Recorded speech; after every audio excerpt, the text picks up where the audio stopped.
Hello hi friends, welcome back to our channel. ఈ వీడియోలో మిరపకాయ బజ్జీలు క్రిస్పీగా టేస్టీగా ఎలా ప్రిపేర్ చేసుకోవాలో చూద్దాం. దానికన్నా ముందు ఛానల్ ఎవరైనా ఫస్ట్ టైం చూస్తుంటే సబ్స్క్రైబ్ చేసుకోండి. అలాగే ఈ వీడియో నచ్చినట్లయితే లైక్ కూడా చేయండి. మిరపకాయ బజ్జీలు ఎలా ప్రిపేర్ చేసుకోవాలో చూద్దాం. బజ్జీలు ప్రిపేర్ చేసుకోవడం కోసం మిక్సింగ్ బౌల్ తీసుకొని ఇందులో 6 టేబుల్ స్పూన్ల వరకు శనగపిండి వేసుకుందాం.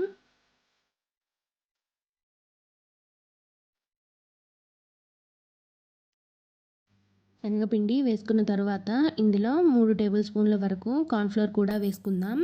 ఇక్కడ నేను 6 స్పూన్ల శనగపిండికి 3 స్పూన్ల కార్న్ఫ్లోర్ వాడుతున్నాను. కార్న్ఫ్లోర్ వేసుకున్న తర్వాత ఇందులో రుచికి సరిపడా ఉప్పు కూడా వేసుకుందాం. ఉప్పు వేసిన తర్వాత 1/2 టేబుల్ స్పూన్ వరకు పసుపు, అలాగే 1/2 టేబుల్ స్పూన్ కారం, 1/2 టేబుల్ స్పూన్ వరకు వాము వేసి ముందు వీటన్నింటినీ మిక్స్ చేసుకుందాం. ఇందులో పసుపు అలాగే కారం వేసుకోవడం వల్ల మంచి రంగు అలాగే టేస్ట్ కూడా ఉంటాయి. ఇలా అన్నింటినీ మిక్స్ చేసుకున్న తర్వాత ఇందులో కొద్ది కొద్దిగా వాటర్ వేసుకుంటూ బజ్జీల పిండిని కలుపుకోవాలి.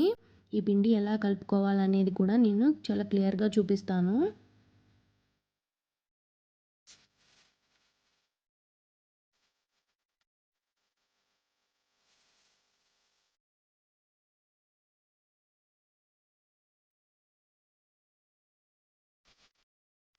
పిండిని ఈ విధంగా కలుపుకోవాలి. ఈ విధంగా కలుపుకుంటేనే మనకు బజ్జీలు అనేవి చాలా క్రిస్పీగా వస్తాయి.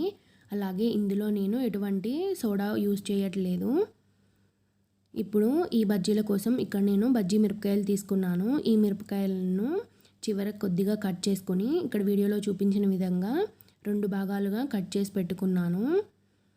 అలాగే డీప్ ఫ్రైకి సరిపడా ఆయిల్ కూడా వేసి వేడి చేసుకుందాం.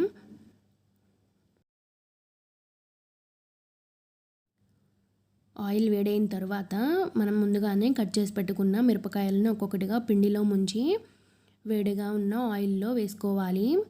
ఆయిల్ మరీ వేడిగా ఉండకూడదు, అలాగని మరీ తక్కువ వేడి కూడా ఉండకూడదు, మీడియంగా ఉండాలి. ఇలా బజ్జీలను వేసుకున్న తర్వాత వెంటనే తిప్పకూడదు. 2 నిమిషాలు ఆగి వీటిని రెండో వైపుకు తిప్పుకుందాం. 2 నిమిషాల తర్వాత వీటిని రెండో వైపు తిప్పుకొని ఫ్రై చేసుకుందాం. ఈ బజ్జీలు ఫ్రై అవ్వడానికి మనకు 6 నుంచి 7 నిమిషాలు టైం పడుతుంది.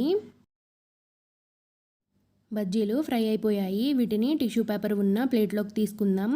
మీరు ఇక్కడ చూసినట్లయితే మనకు బజ్జీలు చాలా క్రిస్పీగా వచ్చాయి. ఇదే విధంగా మిగిలిన బజ్జీలు కూడా వేసుకుందాం.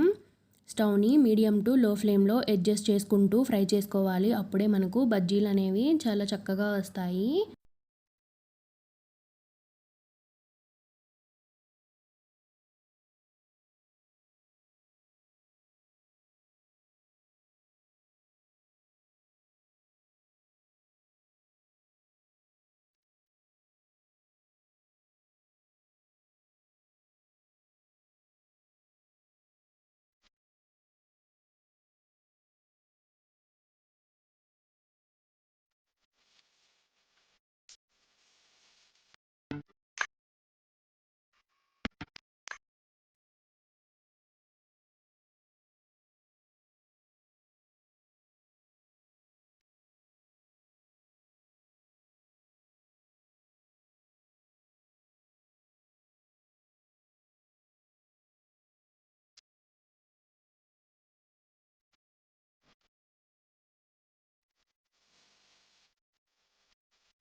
ఫైనల్గా మన మిరపకాయ బజ్జీలు రెడీ అయిపోయాయి. ఇప్పుడు వీటిని ప్లేట్లోకి సర్వ్ చేసుకుందాం. ఇందులో నేను ఎటువంటి కుకింగ్ సోడా యూజ్ చేయలేదు ఫ్రెండ్స్. ఇలా కార్న్ఫ్లోర్ వేసి చేసుకుంటే మనకు బజ్జీలు అనేవి చాలా క్రిస్పీగా అలాగే పొంగుతూ వస్తాయి. ఫ్రెండ్స్, ఈ వీడియో మీకు నచ్చింది అనుకుంటున్నాను. నచ్చినట్లయితే ఖచ్చితంగా లైక్ చేయండి. అలాగే ఎవరికైనా యూజ్ అవుతుంది అనుకుంటే షేర్ చేయండి. Thanks for watching. Thank you.